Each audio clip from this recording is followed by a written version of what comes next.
Yeah, never mind. All right. Well, you're a real professional. I mean, I try. Listen, I give people a heads up, You but do? we are Wow. recording now. If you want to tell the listeners, viewers, how we met. We met on Instagram. We met the way all good friendships start. We met on Instagram. If this was 10 years ago, I guess we would have met on Tumblr maybe, but I think kids are still tumbling. Yeah. I was one of the first, this is how much older I am than you. I was one of the first Tumblr users. When it was Really? invite only, I was tumbling. So, but we met on Instagram, I think because you saw my TED Talk, I maybe? did. I saw the TED Talk, and I've seen a lot of TED Talks, honestly, up until the point that I saw yours, but you were like the first person I ever reached out to after seeing a TED Talk. I love it because then we've just become friends and we can call each other and have conversations because I am the kind of millennial, a senior millennial who likes the phone, who's like, just call me, just call. Like, Yeah, I love it. And to be honest, I know a lot of people try and hit you up. And one thing that really sold me on just your personality and you overall was the return email was the most kind, professional, like for people that get hit up nonstop all day, like I get maybe more from a music yeah. end, but like to take the time to actually like break down every little bit of why somebody might reach out and why you can't get back to everybody, I thought was like the sweetest, most incredible thing ever. Oh, thank you. Thank you. Yeah, I mean, as you know, when people like want or believe they need something from you, it's like, and you could physically, you could reply to everybody, but then you just wouldn't be able to do the stuff that makes them want to reach out to you. Exactly. Like that would become your job, and then it would not pay you anything. You don't actually get paid to reply to every email. So thank you. I was glad that we were actually able to connect, and that you didn't get an email and say like, oh man, this lady, like, who does she think she is? Well, I definitely sympathize. I think anybody that like would feel like that definitely needs to watch more TED Talks and look more into what you do, because I think it's mainly if you could inspire somebody else to kind of go down the path that you've went on, because that's really what it did for me. Is like after watching your talk specifically, it put me in a different frame of mind where it's like maybe not necessarily like, okay, I don't have to be a Harvard graduate to like understand how to live it a certain way that like makes sense, you know? Well, so the TED Talk that I gave, for people who haven't seen it, it is about grief, which is not something that I knew anything about for most of my life because we live in a pretty grief-averse culture. So I had dead people in my life for sure, but I grew up Catholic, and it's like you go to the funeral and then it's like over, I guess, and like you just like the sad part is over, like you buried them, and so now you just like maybe you'll bring them up occasionally, but then you never really bring them up. Jeez Louise, let me turn off my email. I need to go to the Genius Bar and have somebody make that stop dinging. Okay, but I can't go to the Genius Bar. So but if you've never seen grief, if you've never really like been allowed to feel it, then you don't know what to do, and you will push it down and it will catch up with you eventually. And there's so many things that grief is besides crying, and there's so many things to grieve that are not somebody's death. So when people are extremely like lost in this era, like people feel like awful, people feel like anxious, people like you can't sleep, or maybe you just want to sleep all the time, like you are experiencing grief. And maybe nobody has died, although in New York City, basically everybody knows somebody who has died, and that is more true. I wish I knew the stats off the top of my head, but I read a New York Times article yesterday that was like, you know, really that's more true in Black and I think Latinx communities than it is for white communities. But still, like, the fact is that there are so many people right now who are experiencing grief, and not just that because somebody died, but because your entire way of life has been completely disrupted. Like you have lost like the life that you were living. Like typically were you sitting in your living room doing Exactly. doing Zoom calls? No. Like, and your future is like, you know, really like, I mean, who knows? Like, not to really bring up the mood too much in this morning, but like, there's so much going on. And the fact is that like grief is work. too. Like Yeah. there are tasks to grief. Like you have to actually feel these feelings. And most people don't get the opportunity to, because grief is something that everybody feels, but grieving is a privilege. And who gets to do it are people who have the time and the money to take time off of work and attend to their emotions. And I Yeah. think that's BS. I agree 100%. And I love what you said. Like it kind of comes in all different types of wonderful flavors, grief, like whether it's the grief of like losing a job at this time, of losing a friend, a relative, along with so many other things.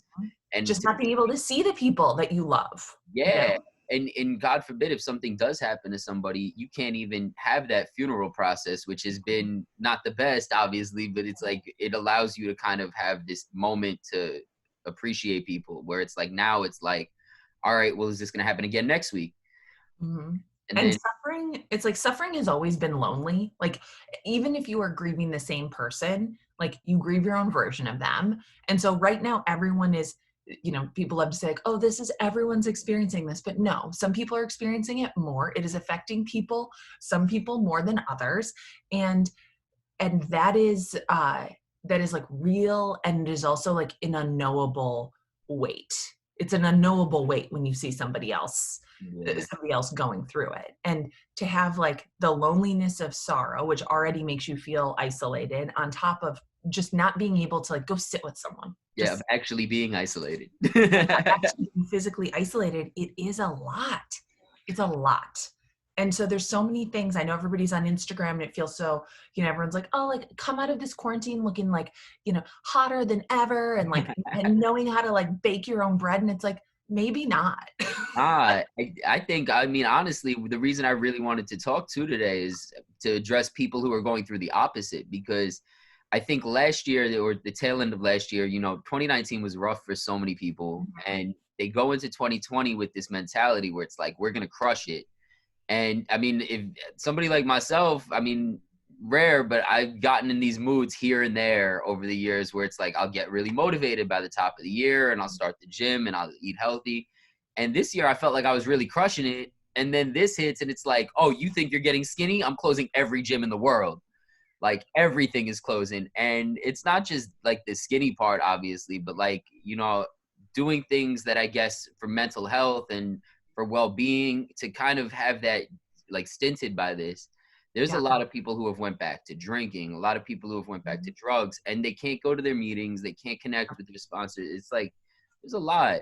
it is. It's a lot. It's a lot. And it is not, you are not having a hard time because you are unable to like life hack your way out of this. Like that's not it. Like the systems up here that should have one, prevented this, and two, made this less terrible, are working exactly the way that they were designed to work, which is to make some people definitely okay and untouched and even richer, and for some people to suffer the brunt of all of this. And there is, I think there are certain things that we can do to cope. Everyone's like, drink a glass of water and get enough sleep. And yes, absolutely. Like those are things that you should always do.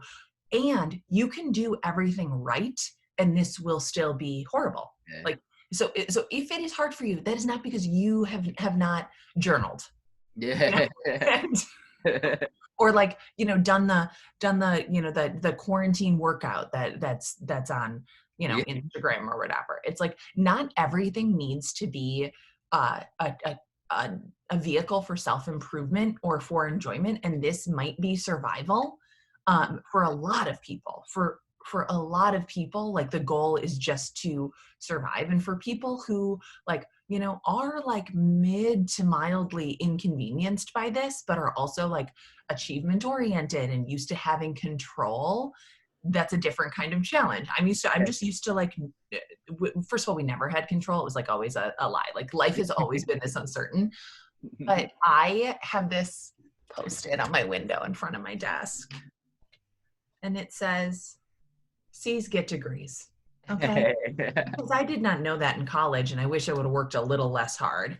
And also because I don't have to be the best at anything right now. Like I do not need to be trying to like maximize my life in any way. And neither do you.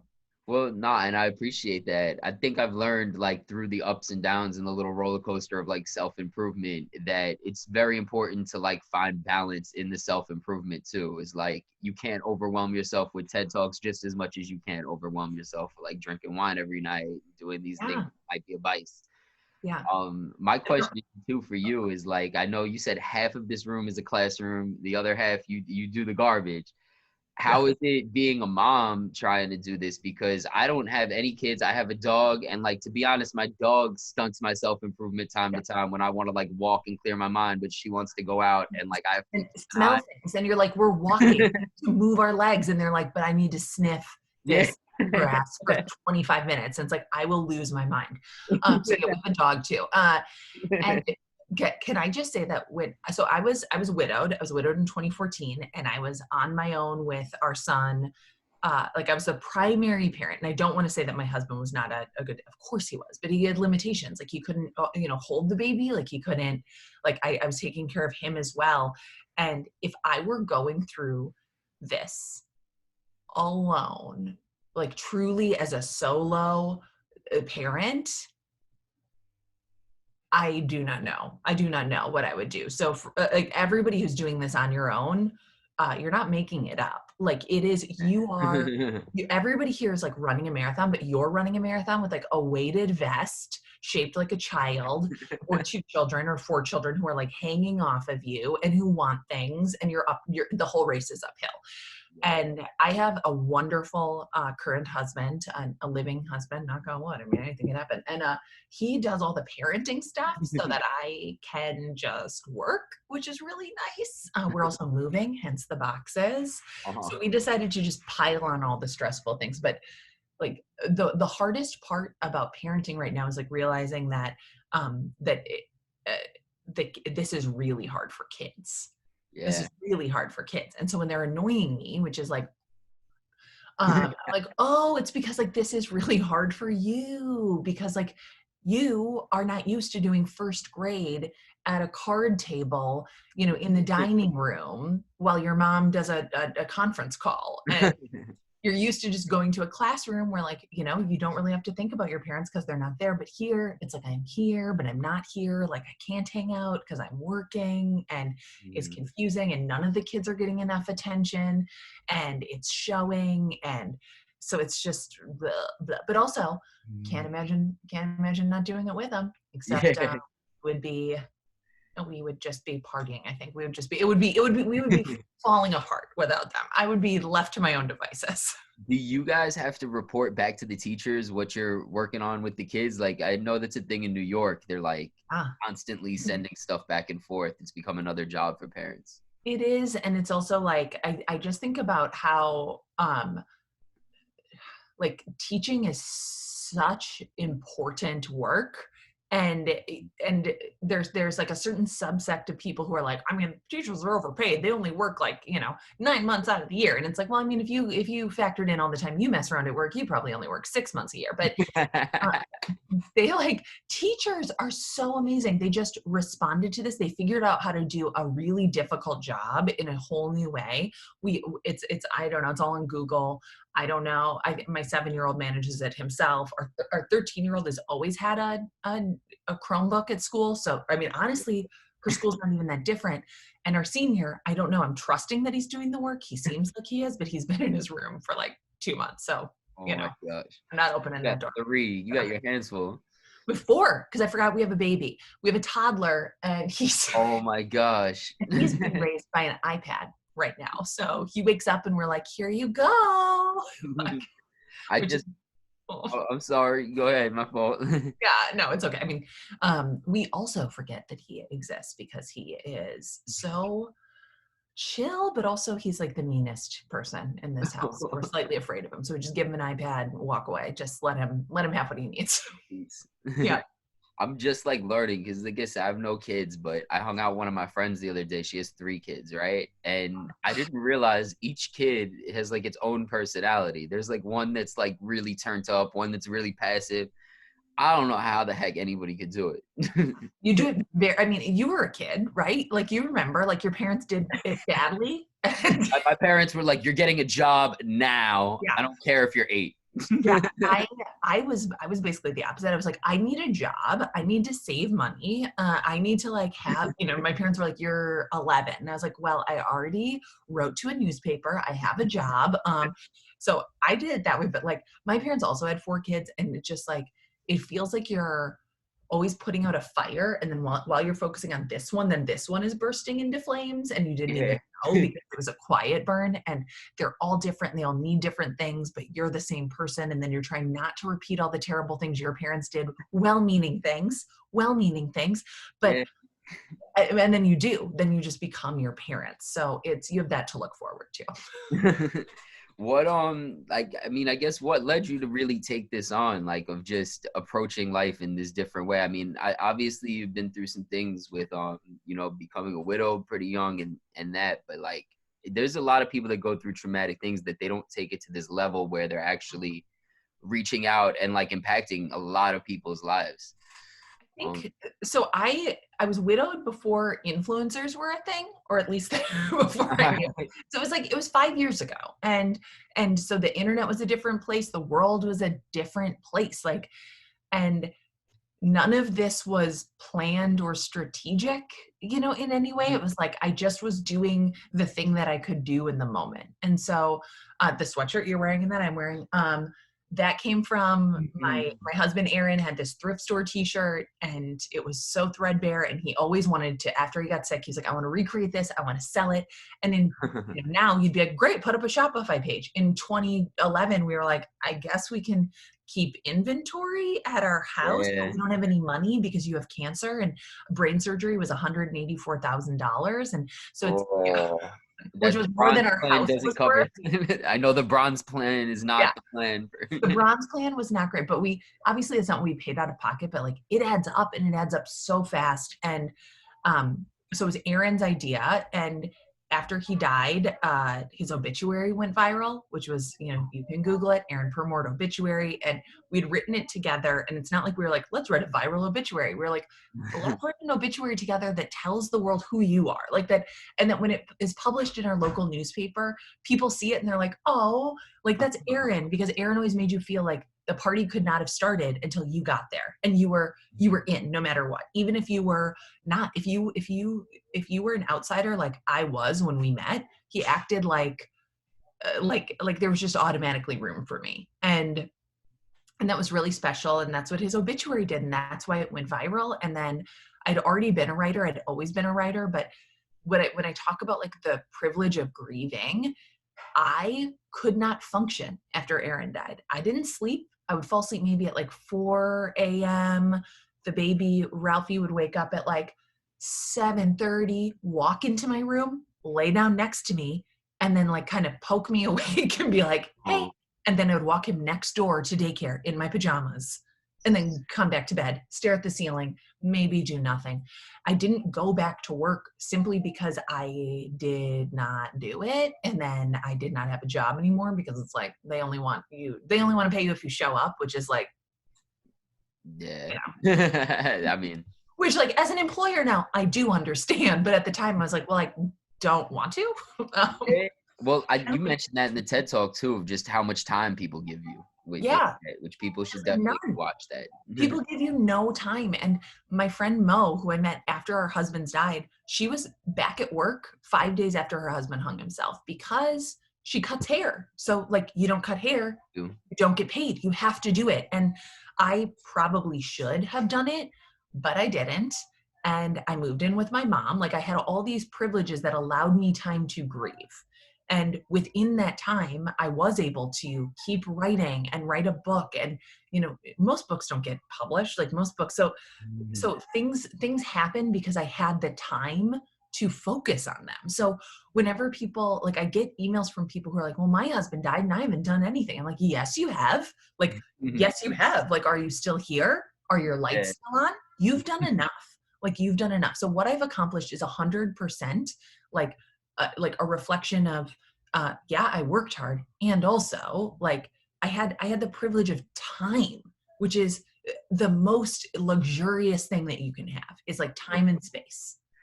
Did you expect like these things that you were doing to take off the way they did? Like, No. I was not accustomed to like dreaming big or trying big things because I'd always done just sort of like, I'd always taken the easiest path. Honestly, I graduated from college and I was like, I don't want to work in advertising, but like my parents worked in advertising and nepotism is a hell of a drug. And I got a job and I was like, wow, I hate this. But it did actually teach me all the skills I needed to know how to like make anything happen truly. Because if you work in advertising, like you can think quick. Like if you work in media, like you can think quick, you can figure out how to put something together. And I did not like that career and I was going to stay as long as they would have me. Like I was like, well, once you pick a career, you can't change it. I mean, if you're, I remember telling my mom like, well, I'm 25. I've already put 3 years into this. Like, what? Like, there's nothing. it's nothing. It's nothing. Like your life is not this runaway train. Like you are completely allowed to switch tracks and it's not going to be as scary as you think it is. And it's not nearly as scary as waking up and being, 50 or 60 and being like, oh shit, what did I do? I did this. Yeah. Well, Like, people don't realize that. I think I've learned personally, like I was a barber before this. I've sold mattresses. I've worked at pizzerias, pharmacies. Like people ask me all the time, how do you get into radio? And I'm like, I talk shit, I guess, professionally from selling mattresses and cutting hair. And like, I guess it worked. But like, yeah. I think one thing, if I could go back and redo, I would have maybe at that advertising job or at the barber job, like actually paid attention more to the moment and not been like, well, I'm not doing what I want to do, because there's so many lessons. And like you said, I mean, trust the timing of your life. At some point, these lessons pay off. Yeah. And also it's like, it is okay. Everywhere that you are does have a purpose, which is such a shitty thing to say. Sorry, such a bad thing to say, but it's like, This shit, it's cool. Okay. But it's like, there's a purpose to it and there's value in every moment too. And I remember having this conversation. Like I said, my dad worked in advertising. My dad wrote infomercials. And I wish I would have learned from him too, because I'm like, wow, my dad could make a really quick sale. Like, and he could he knew how to reinforce. Like, so now I'm going back and like studying my dad's work. Like, oh, well, like, how did he sell an ab roller? Well, I'll tell you. But I wish I would have paid attention to that. And I remember telling my dad, like, well, I just don't like this work because it's so meaningless. And he said, I didn't realize that providing for your family was so meaningless. I was like, oh, Dad. oh God. And like, there's this whole like hustle culture or like side hustle culture that says like, well, if you haven't made it happen, and I see this like making the rounds on Instagram, like, well, with all this free time, if you can't make your dream happen, you don't want it hard enough. No. You don't have any free time in a pandemic. Like you always filled your, 12 waking hours or 16, who knows how many, you're up too much with 20 hours of work and worry and anxiety. You always jam too much into that time. And now a couple things have been swiped out, like commuting, but like there's no more time. Like some things have expanded to take up more time, which is time that they deserve, but you don't have more time. You don't have more time. And it is okay, by the way, to have something that you care about and not have it be the thing that pays your bills. That is okay. That is actually common. How do you suggest people approach just having this time and finding balance in it between having to pay the bills and actually the free time? Oh man. And also, is your dad selling ab rollers right now? Because this is probably the best. It's probably honestly, my dad is dead, so I'm just kidding. But yes, so he's not selling ab rollers. He's up in heaven, just ripping on his abs. I got to tell you, he would be. Yeah, he would send them to me at college and be like, "Let me know what you think." And I was like, "Dad, it's not going to work for me because I drink like 9 beers a night. Like I don't." We're like using 6-second abs, like and like drinking. Like, I don't think it's working. I don't think it's working, dude. I don't know. You should check this out. It's like, well, did you follow like the diet plan? And I was like, no, I did not. No, I ate 6 potatoes for breakfast. There's no, I did not follow the diet plan. I honestly, one, you do have to take care of your responsibilities, unfortunately. but like, there's nothing else that you have to do. There's Yeah. nothing else you have to do. Mhm. So if ever there were a time to do less and feel less pressure about, you know, what you're doing, like, okay, here's the thing, like, you don't have to earn your spot on this planet. Like, and you are not earning your place on this planet or in your community, or by what you can produce, what you can put out on Instagram, how many likes something gets, like what you know, how much weight you can lose, like how you can glow up by the time like we're back to ending social distancing. You don't Yeah. have to do any of that. And so treat yourself like you would treat your 5-year-old self. Like, when you look at baby pictures of yourself, aren't you like, oh, like, look at that kid. Like, what does that kid Sure. need? Like, truly, it's a little bit hippie, but like, there is something to like parenting yourself. So, like, what would you say would you let 5-year-old Mikey, would you? That was your nickname. I'm just saying, like, would you let Mikey play 8 hours of video games a day? No, you would not. You would be like, and guess what, Mikey? You can't have a beer at dinner because you're 5, but also you can All the potatoes you want. have all the potatoes you want, okay?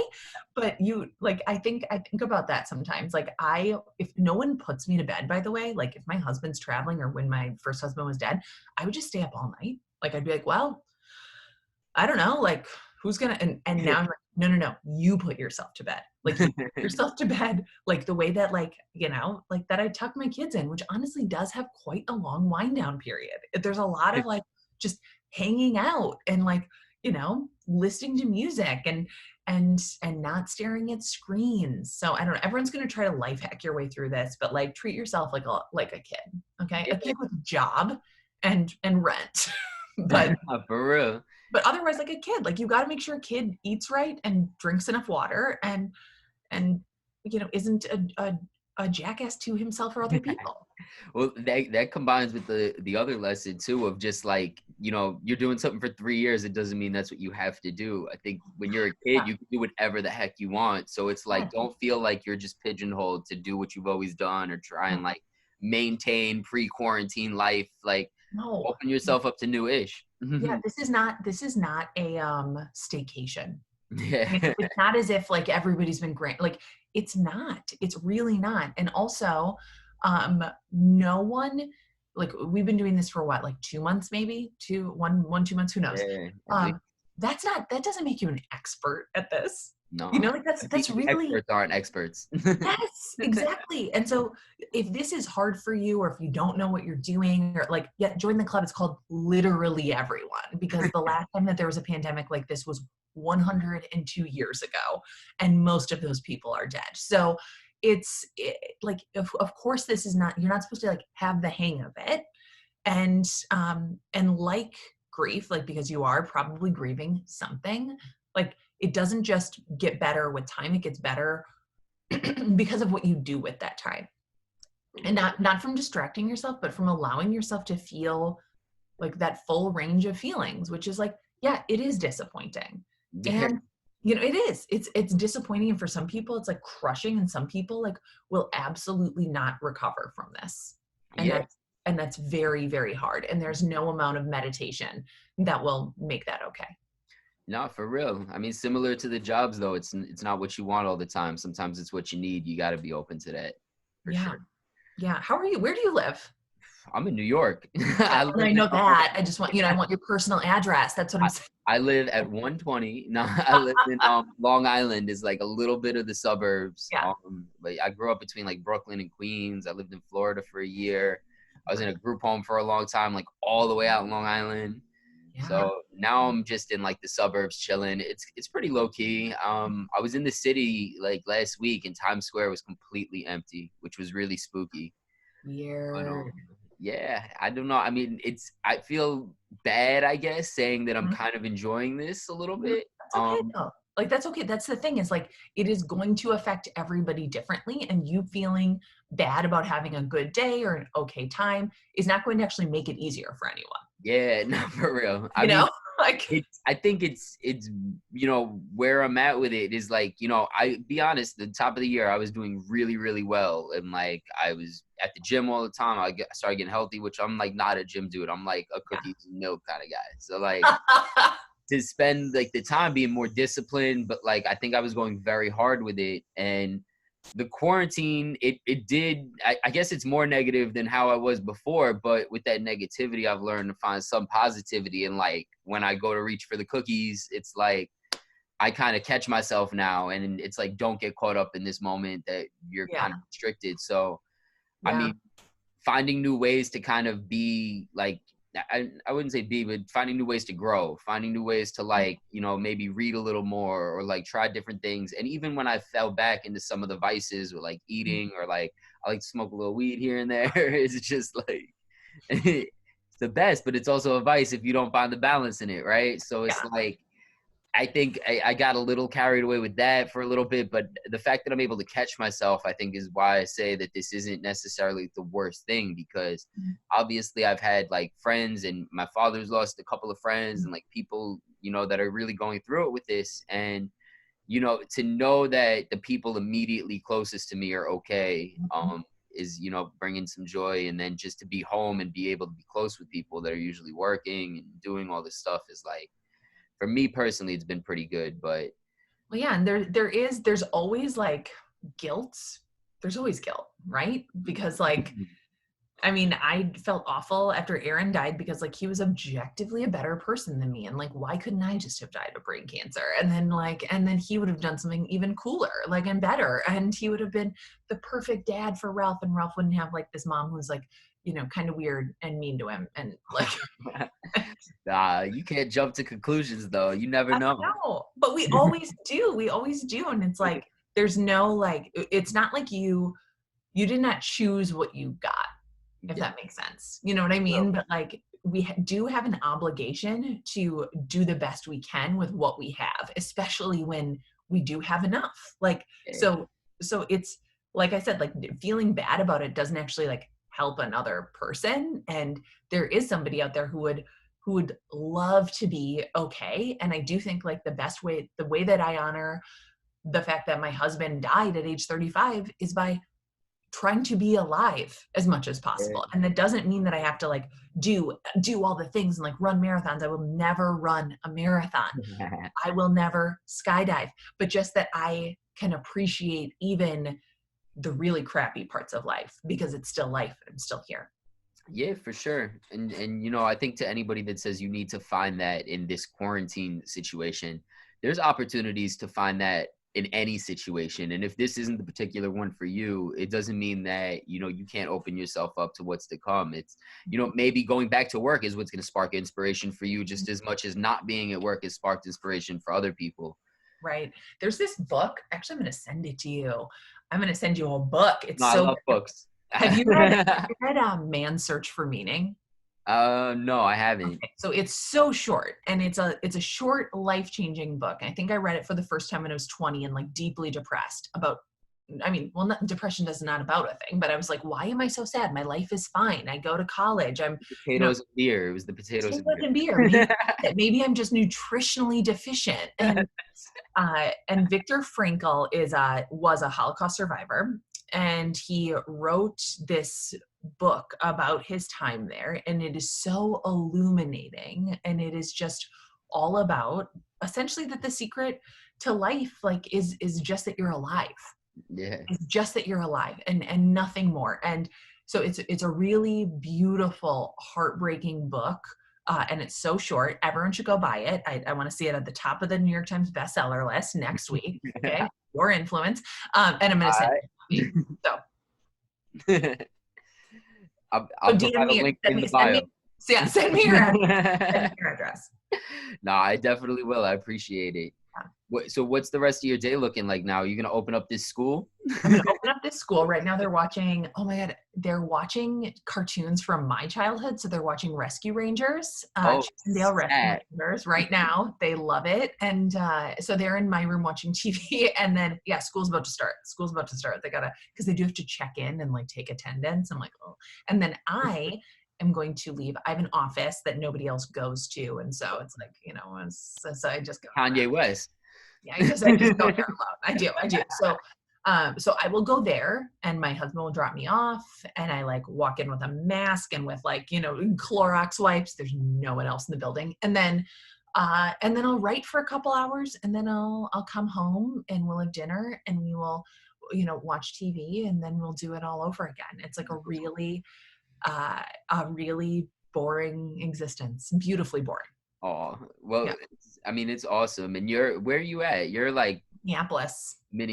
So Yeah.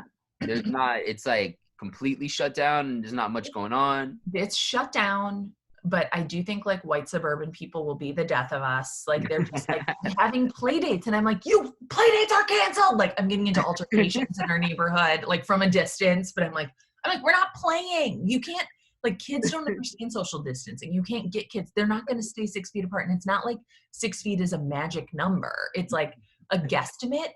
I'm just like, stop trying to act like this is just regular times. Like it's just not, and it's okay. And that's, like my grandma didn't survive the Great Depression and like look back like, oh, best years of our life. We just, yeah, for God, real.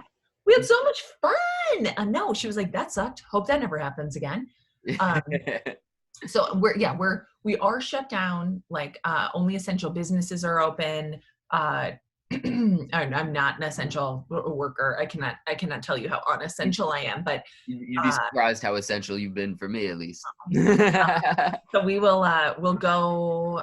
So when we go to the office, like Still Kickin' is we're still allowed to ship stuff, but we only go in, our warehouse manager only goes in like once a week. So people have been really, really chill about that too. Like, like usually people are like, it's been one day. And I'm like, well, we're not Amazon. And now people are like being so generous about that. So that's what I'll do. I'll just like go to the office and I will write and make the podcast and do whatever, just check things off my to-do list. That's my day. What about you? I'm going to be chilling. I don't really have many plans. Today I have, I believe, one more interview this afternoon, and I'm just chilling. Is it who are you interviewing? Oh, let me see. I was looking forward to this one all day. Oh, I'm being interviewed later. My friend Mike, who manages HHM, he's going to be doing something on his Instagram Live, so I'm jumping on there. Mike and Mike. Yep. Mike and Mike, cute. All right, well, have a good one, dude. I love seeing your face. Love hearing your voice. Thank you so much for your time. I appreciate it. Make sure y'all check out Still Kickin'. And before you go, tell them what that college GPA was, just so that 3.97. Thank you for asking. Much love. 3.97. I cannot tell you how useless that has been in my life. Okay, go ahead and get some C's. No one cares. Still got to shout it out. That costs a lot of money. I know. It costs a lot of money. Why did I work that hard? God. All right. Good to see you, dude. Have a great day. Love to the family. Bye. Cheers.